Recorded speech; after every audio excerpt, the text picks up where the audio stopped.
Assalamualaikum warahmatullahi wabarakatuh. Alhamdulillahi rabbil alamin. Wal 'aqibatu lil muttaqin. Wala 'udwana illa 'alal zalimin. Ashhadu an la ilaha illallah rabbul alamin. Wa ashhadu anna sayyidana Muhammadan sayyidul anbiya'i wal mursalin. اللهم صل على سيدنا محمد وعلى آله وأصحابه أجمعين. عباد الله،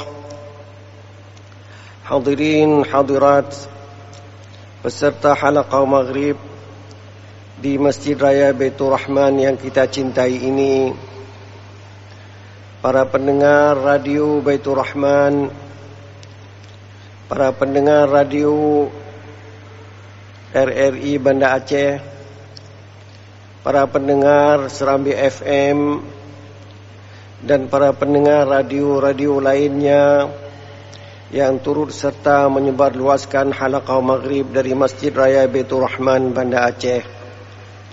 Marilah kita panjatkan puji dan syukur kepada Allah Subhanahu wa Ta'ala yang masih memberikan kesempatan hidup kepada kita, memberikan nikmat dan karunia-Nya kepada kita semua.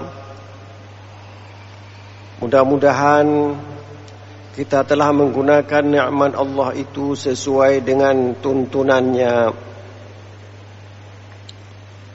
Salawat beriring salam tidak pernah lupa kita sampaikan kepada baginda Rasulullah sallallahu alaihi wasallam, kepada keluarganya, dan kepada seluruh pengikutnya dari dulu hingga sekarang ini.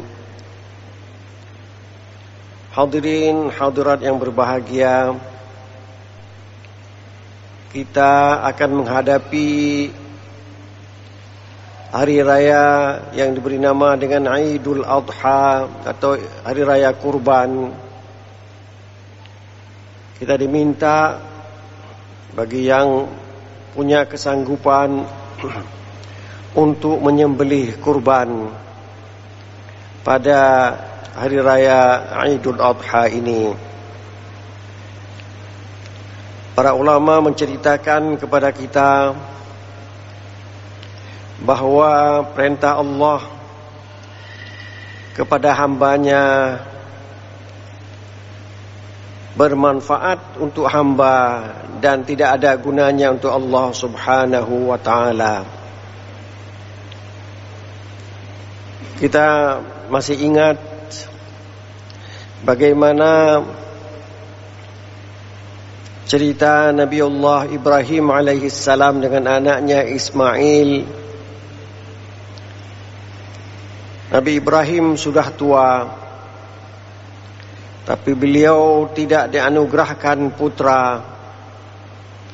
Beliau ingin sekali mendapatkan putra dan berdoa kepada Allah Subhanahu wa Ta'ala. Akhirnya Allah menganugerahkan seorang hamba yang cerdik yang nantinya diberi nama dengan Ismail. Anak yang cerdik ini, anak yang penurut ini, dari hari ke hari menjadi besar, dan inilah yang akan meneruskan tugas Nabi Ibrahim alaihi salam.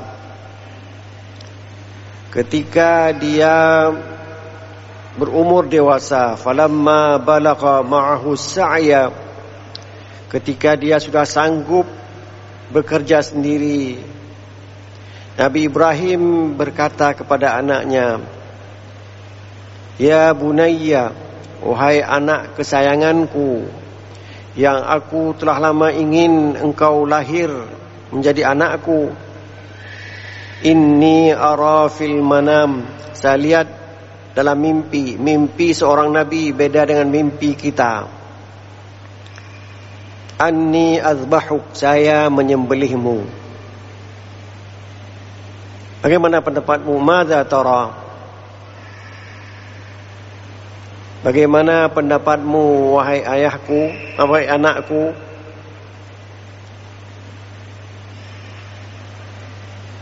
Anak yang cerdik dan penurut itu mengatakan, if'al ma tu'mar, ya abati if'al ma tu'mar, satajiduni insyaallahu min. Dia minta kepada ayahnya untuk melaksanakan perintah Allah dan yakin perintah itu tidak membahayakan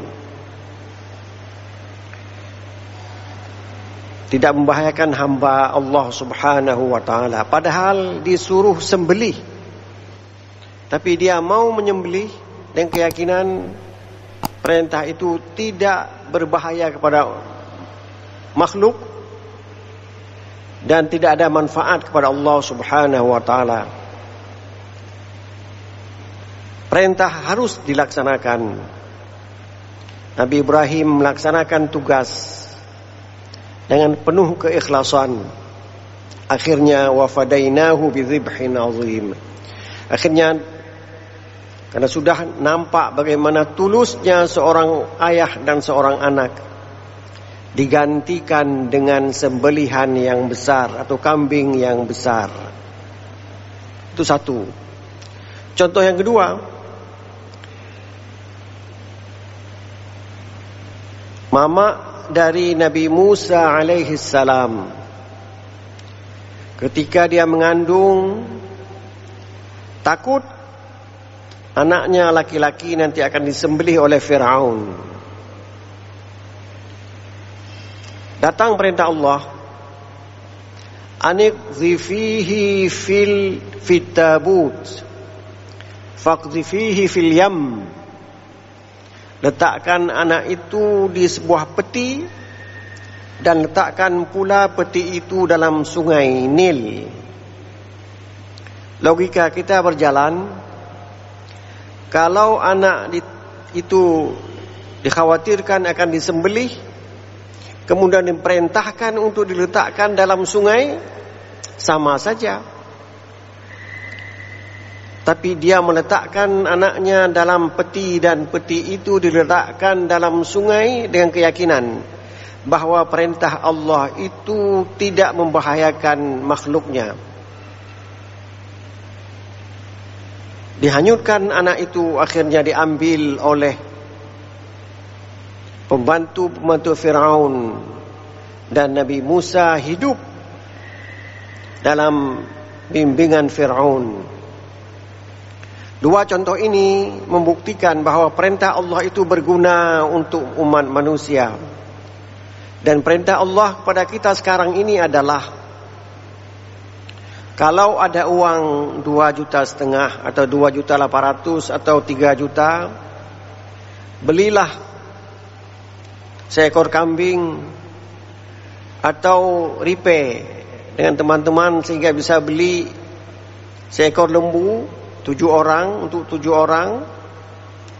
Uang itu tidaklah merugikan orang yang berkorban, tapi sebaliknya akan bermanfaat kepada orang yang berkorban.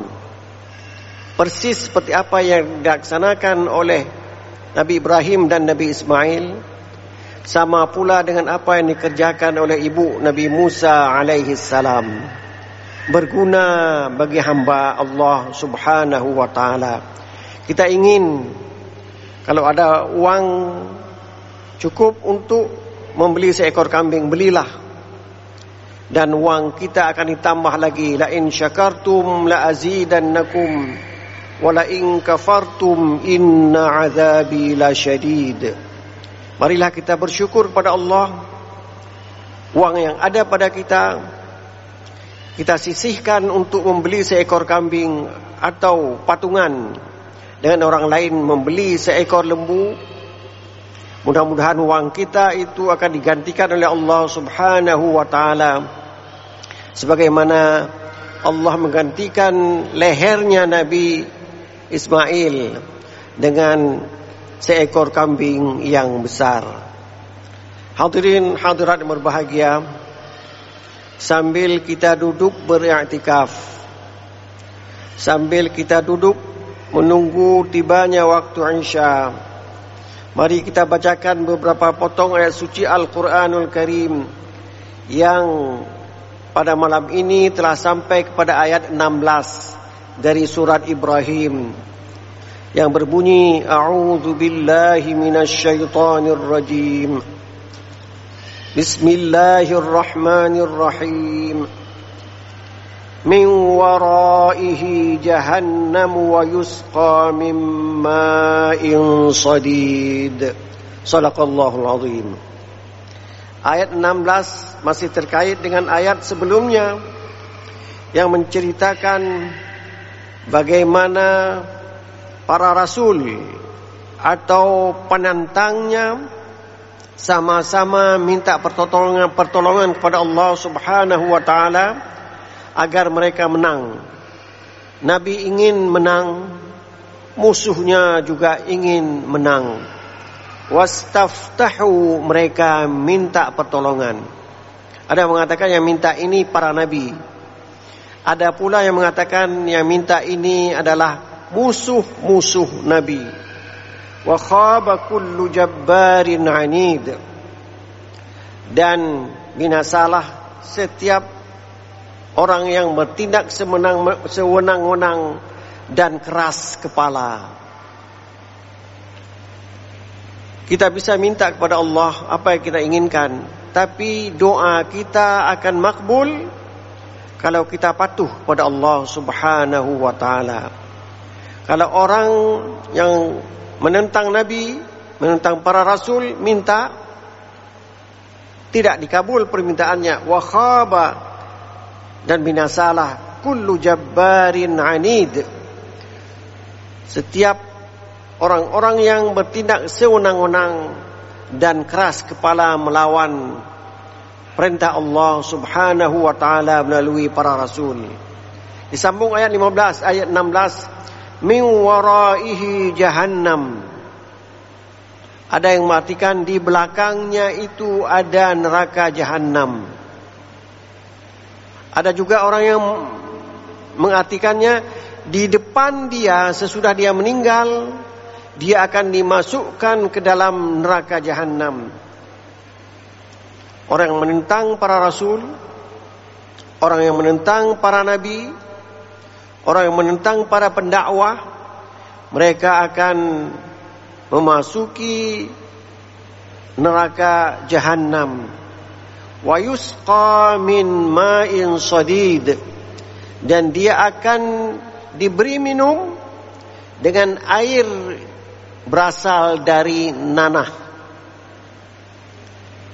Airnya itu air yang keluar dari luka dia sendiri, itu yang diminum. Demikian siksaan orang yang ada dalam neraka jahanam. Na'udzubillahi min dzalik. Ayat ini jelas mengatakan orang yang sedang dibakar dalam neraka, dia haus dan dia tidak mati. Kalau mati selesai persoalannya. Tapi dia tidak mati, maka dia minta minuman. Minuman yang diberikan adalah nanah dari dia sendiri. Air yang mengalir dari luka kita, itulah yang diberi minum kepada orang yang sedang diazab dalam neraka jahanam. Yatajarra'uhu, dia meneguk sedikit demi sedikit kerana dia tidak mau minum nanah dia sendiri. Tapi kerana dia sangat haus, dia minum sedikit demi sedikit. Wala yakadu yusighuhu, hampir-hampir dia tidak sanggup menelannya. Berat azab orang dalam neraka jahanam. Haus, diberi minum dari nanah, dan dia minum sedikit demi sedikit, hampir saja dia tidak dapat menelannya. Wa ya'tihil mautu min kulli makan, dia didatangi dari kematian dari berbagai pihak. Artinya dia sebenarnya sudah mati sekali lagi. Karena demikian haus, demikian susah hidupnya, sebenarnya dia harus mati lagi. Tapi orang dalam jahannam tidak akan mati. Wa ma huwa bimayyit, dia tidak akan mati lagi. Berapa banyak orang sakit kita lihat, susah, dan akhirnya Allah mencabut nyawanya, selesai sudah, sakit itu hilang. Berbeda dengan penghuni neraka jahanam, dia sebenarnya harus sudah mati beberapa kali, tapi dia tidak dimatikan. Wa ma huwa bimayyit, dia tidak dimatikan. Azabnya demikian pedih, dan ditambah lagi wa min waraihi azabun ghaliz. Ada tambahan lagi, di depannya itu azab yang lebih berat lagi. Sudah digambarkan bagaimana berat azab, dan ditambah lagi dengan statement bahwa ada azab yang lebih berat lagi daripada itu. Minumannya sudah tahu, kehidupannya hampir setengah mati, tapi tidak mati, dan azab yang lebih pedih lagi. Demikian pernyataan Al-Quran terhadap orang yang tidak mau menuruti ajaran para rasul. Dalam ayat yang lain, surat Muhammad misalnya, wasuqu ma'an hamiman faqatta'a am'a'ahum. Mereka disuguhkan air yang panas, ma'an hamiman, air yang panas. Faqatta'a am'a'ahum. Bagaimana panasnya? Boleh jadi kita suka minum air panas, tapi air panas ini berbeda dengan air panas yang lain. Faqatta'a am'a'ahum. Air itu dapat memutuskan usus-usus mereka. Demikian panasnya. Air panas dalam neraka beda dengan air panas yang ada di bumi ini. Di surah Al-Kahfi ayat 29 digambarkan lagi bagaimana keadaan orang dalam neraka jahanam. Wa in yastaghitsu yughatsu bima'in kal muhli yashwil wujuh bi'sa syarab. Bila mereka ingin minta bantu, mereka dibantu dengan air panas yang menghanguskan muka mereka. Bukan mulut saja hangus, muka mereka juga hangus. Panasnya lebih dari panasnya air yang ada di bumi ini. Sudah tadi dinyatakan airnya itu dari nanah. Sekarang dinyatakan bagaimana panasnya yang dapat memotong usus mereka dan menghanguskan muka mereka. Semuanya itu adalah gambaran azab Allah yang akan dirasakan oleh orang-orang yang menentang agama Allah. Marilah kita yang telah beragama dengan agama Islam ini untuk terus-menerus mempertahankan keimanan kita dan menambah amal saleh kita dari hari demi hari. Seorang penafsir menulis, wa yatajarra'uhu ay ya'khudhu jur'atan jar'atan. Dia minum, dia meneguknya itu seteguk demi seteguk. Wa min farati mararati la takunu lahu suyulatan tustaghatsu, sehingga dia tidak mengalir demikian enak untuk masuk ke dalam kerongkongan mereka. Fayakadu yaqifu fil halaq. Boleh jadi air itu berhenti di kerongkongannya hangus karena airnya sangat panas. Wal insanu la ya'khudhu syai'a jar'atan illa idza kana la yaqdiru 'ala istimrar al-jur'ah. Manusia itu kalau minum tidak seteguk-seteguk. Tapi kenapa ini seteguk-seteguk? Karena dia tidak suka minuman yang disuguhkan kepadanya. Demikian gambaran bagaimana azab orang yang menentang agama Allah Subhanahu wa taala. Mari kita lihat sebuah hadis. Inna ahwana ahlin nari azaban yaumal qiyamah. Orang yang paling ringan azabnya di hari kiamat.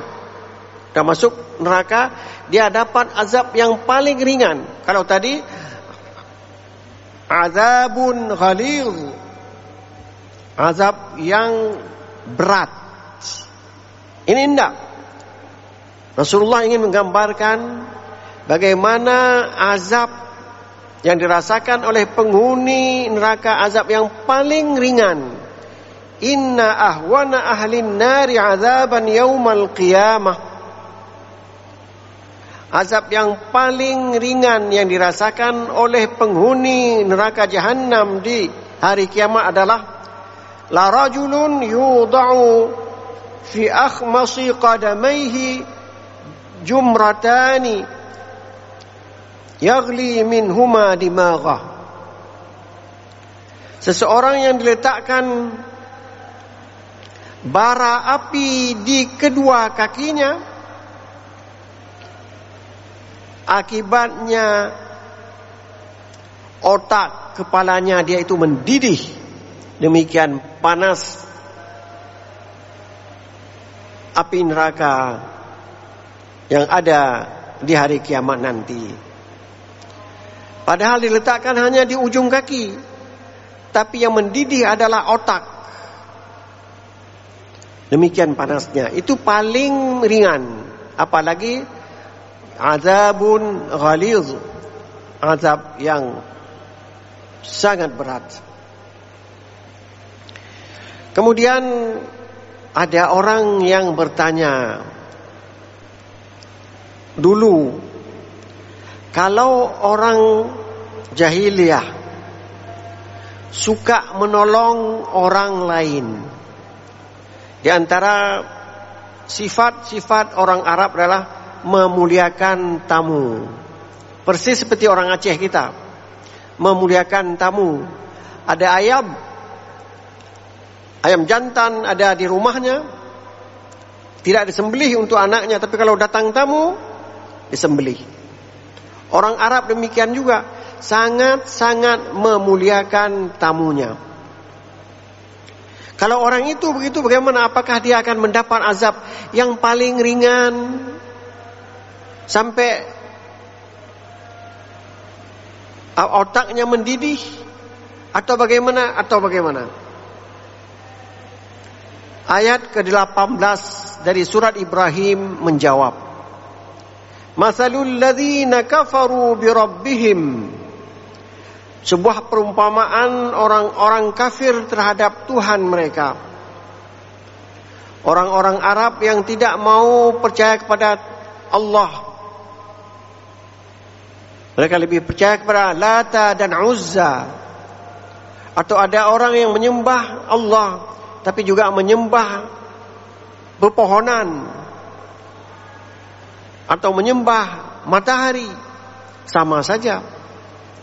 Orang itu apakah amal baiknya itu bermanfaat dalam kehidupannya di akhirat kelak? Kalau di dunia bermanfaat, kita menolong orang, orang akan menolong kita. Tapi apakah hal yang baik itu akan berguna di akhirat kelak tanpa iman? Perumpamaan amalan orang-orang yang kafir kepada Tuhan mereka adalah karamadin, seperti abu. Ishtaddat bihir rihu fi yaumin asif. Abu yang diletakkan di sebuah tempat, kemudian ada angin kencang, tentu abu itu hilang, tidak ada bekasnya. Demikianlah perbuatan orang-orang yang baik, tapi imannya tidak ada, bermanfaat di dunia, tidak ada manfaatnya di akhirat kelak. Karamadin ishtaddat bihi ar-rihu fi yawmin 'asif la yaqdiruna mimma kasabu 'ala syai'. Dia tidak sanggup mengambil manfaat dari apa yang dia kerjakan sedikit pun. Nanti dia bilang, "Ya Allah, Engkau tahu sayalah penemu sepeda motor. Dulu ada sepeda. Saya penemu sepeda motor. Sepeda motor itu digunakan oleh orang-orang Islam untuk pergi ke masjid. Tentu saya dapat pahala." Tidak. Karena imannya itu tidak ada. Perbuatan dia itu karamadin ishtaddat bihir rihu fi yaumin 'asif. Seperti abu yang ada di sebuah tempat lantas ditiup oleh angin pada hari ada angin yang sangat kencang. La yaqdiruna mimma kasabu 'ala syai'. Mereka tidak dapat mengambil manfaat sedikit pun untuk membuat kehidupannya di akhirat lebih bagus.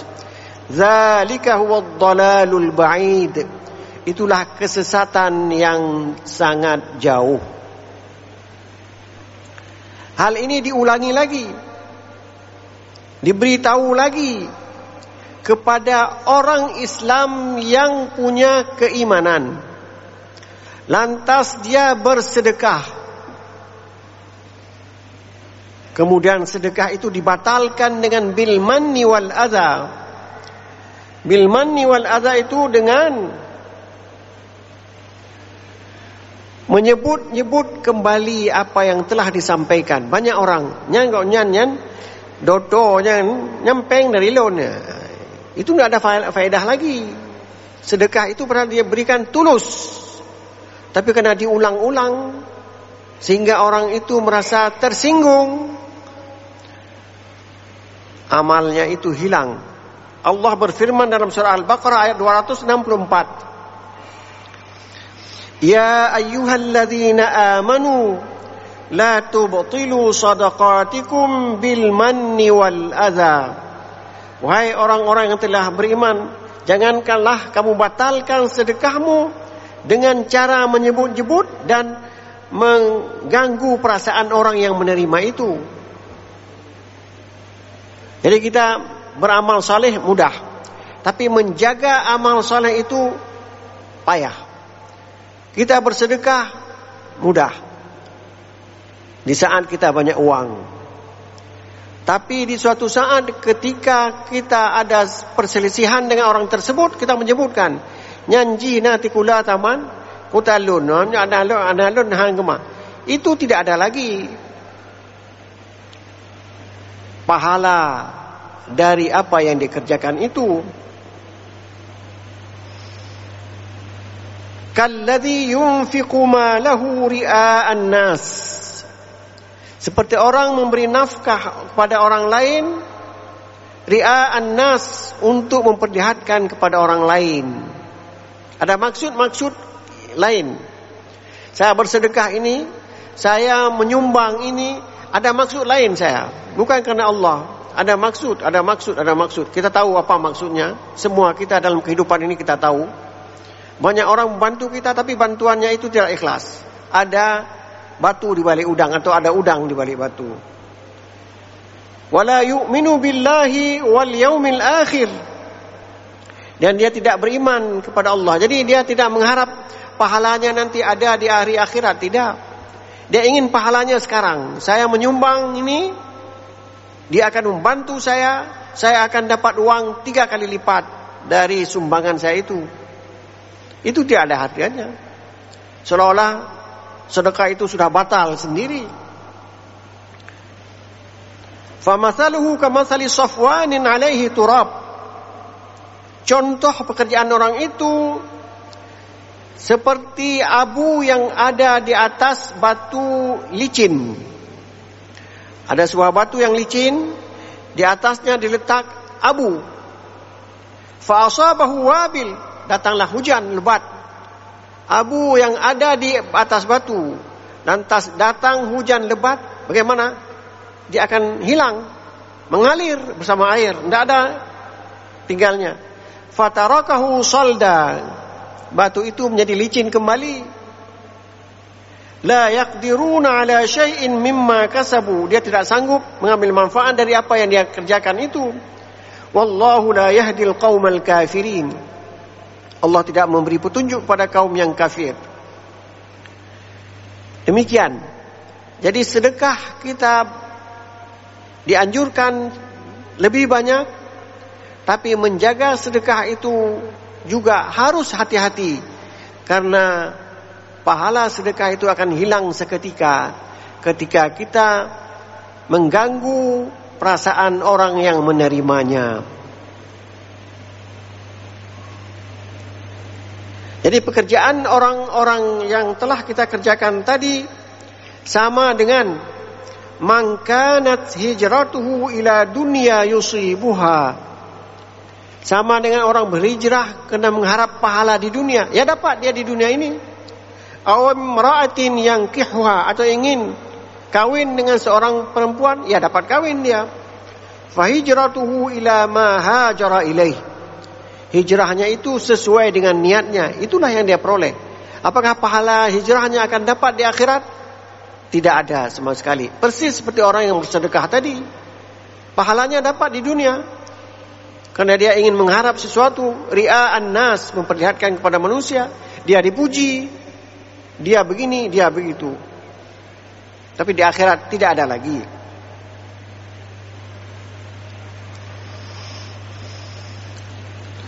Ayat 20, Allah memberitahukan, apakah perbuatan itu sanggup dikerjakan oleh Allah? Apakah balasan yang berat itu sanggup dibalas? Orang yang sudah berbuat baik, lantas kebaikannya itu tidak ada harganya di akhirat kelak. Allah sanggup. Apa buktinya? Alam tara annallaha khalaqas samawati wal arda bil haqq in yasha' yudhibkum wa ya'ti bi khalqin jadid wa ma dzalika 'ala Allahi bi'aziz. Tidaklah engkau lihat bagaimana Allah telah sanggup menciptakan langit dan bumi dengan sebenarnya, maka menghilangkan sebuah generasi, menggantikan dengan generasi yang lain itu jauh lebih mudah. In yasha' yudhibkum, kalau dia ingin akan menghilangkan kalian semuanya. Wa ya'ti bi khalqin jadid, dia akan datang makhluk yang baru menggantikan kamu. Wa ma dzalika 'ala Allahi bi'aziz, itu tidak susah kepada Allah yang maha perkasa, sanggup menciptakan langit, bumi dan segala isinya. Dalam surat Ghafir ayat 57 Allah menyatakan lagi, la khalqus samawati wal ard akbaru min khalqin nas, penciptaan langit dan bumi jauh lebih berat, jauh lebih besar ketimbang penciptaan manusia itu. Manusia kecil-kecil ya. Langit bumi itu besar, isi bumi itu gunung besar, itu sudah sanggup diciptakan, apalagi manusia-manusia yang kecil ini. Kalau dihilangkan, diganti dengan yang makhluk yang lain, sanggup. Oleh sebab itu kita diminta untuk bersyukur kepada Allah Subhanahu wa ta'ala. Seperti saya katakan tadi di permulaan, marilah kita sisihkan sedikit uang kita, sebanyak 2.500.000, 2.800.000 atau 3 juta, untuk kita bersyukur kepada Allah. Allah telah memberikan kemampuan kita, punya deposito yang banyak, kita sisihkan untuk berkurban di hari raya Idul Adha ini. Hadirin hadirat yang berbahagia, kita akan sambung dengan ayat selanjutnya.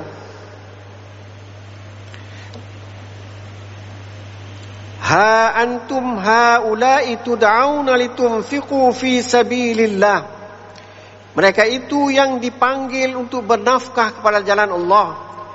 Faminkum man yabkhal, ada orang yang banyak depositonya banyak tapi tidak mau berkorban dia. Faminkum man yabkhal, di antara mereka ada yang bakhil, takut uangnya hilang. Padahal di permulaan saya sudah ceritakan tadi, apa saja yang diperintahkan oleh Allah, kegunaannya kepada hambanya. Nabi Ibrahim patuh kepada perintah Allah. Dia ingin Nabi Ismail menyambung tugasnya dapat dikerjakan. Ibu Nabi Musa ingin anaknya itu hidup, disuruh lempar ke dalam sungai, dilempar. Akhirnya anak itu dididik oleh orang yang lebih kaya dari dia, itu Fir'aun.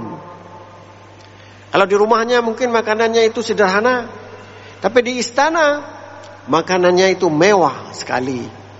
Dan dialah yang akan membuat Fir'aun tenggelam di Laut Merah.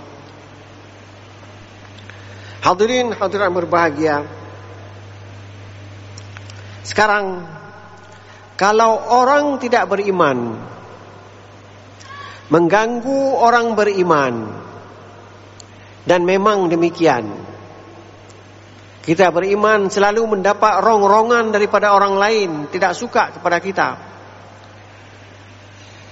Mereka mengatur pekerjaannya itu secara tertib, tidak kelihatan, seolah-olah yang dikerjakan itu baik, padahal maksudnya itu tidak baik. Pekerjaan itu akan nampak nanti di akhirat. Yastakhfuna minan nas. Mereka bersembunyi kepada manusia. Diatur supaya ekonomi orang Islam tidak maju. Diatur bagaimana orang Islam itu tidak maju. Diatur berbagai cara. Yastakhfuna minan nas. Mereka bersembunyi agar orang lain tidak tahu apa yang dikerjakan.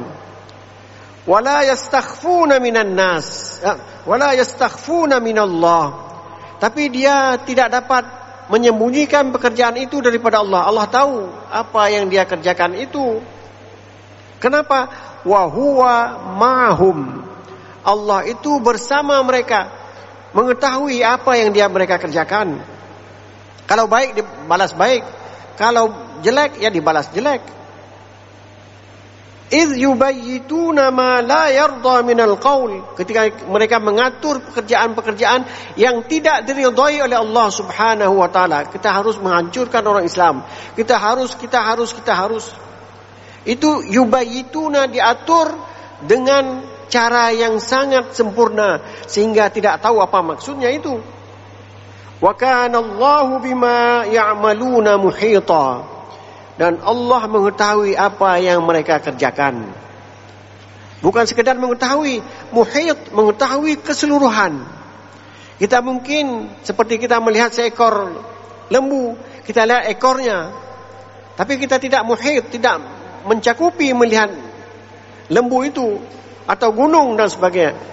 Berbeda dengan Allah Subhanahu wa taala. Dia tahu betul apa yang dikerjakan oleh orang-orang yang anti agama dibawa oleh Nabi Muhammad SAW. Bagaimana nanti amal mereka akan diceritakan oleh ayat 21 dalam surat Ibrahim yang insya-Allah akan kita kaji dalam pertemuan yang akan datang. Wassalamualaikum warahmatullahi wabarakatuh.